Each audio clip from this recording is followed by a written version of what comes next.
আজকে চলে আসছি আমি এমন একটা জায়গায় যেখানে বাংলাদেশের সর্বপ্রথম এত বিশাল বড় বড় দুইটা পতাকা বানানো হয়েছে, এক সাইডে ব্রাজিল আর এক সাইডে আর্জেন্টিনা। এই যে দেখতেই পাচ্ছেন আপনাদের চোখের সামনে, এই দুইটা ব্যানার বানাইতে নাকি তাদের 30-60 লাখ টাকা খরচ হয়েছে। এই একটা ব্যানারের দাম নাকি 30 লক্ষ টাকা খরচ হয়েছে। আর এদিকে ব্রাজিলের ব্যানারটা বানাইতে নাকি আরও 30 লাখ, টোটাল 60 লাখ। এত বড় ব্যানার দেখে আমি তো পুরাই তাসকি খেয়ে গেছি যে বাংলাদেশের মধ্যে এত বিশাল বড় বড় ব্যানার আছে। এই এক একটা ব্যানারের আয়তন মিনিমাম 1000 থেকে 2000 ফিট হবে। একটা 1000 ফিট, এটা 1000 ফিট, পুরো 2000 ফিট। এই দুইটা ব্যানার পুরো 2 কিলোমিটার জায়গা নিয়ে রাখছে।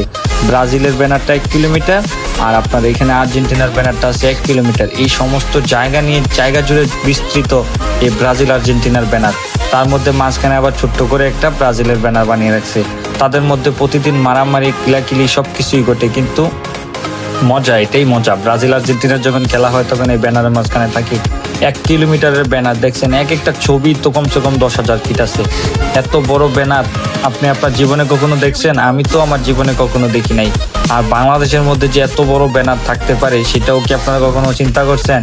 এত বড় ব্যানার দেখে সবাই তাকিয়ে থাকে, বলতেছে ভাই এই ব্যানারগুলো অনেক কমে বানিয়ে ফেলছে, 30 লাখ টাকা তো অনেক কম।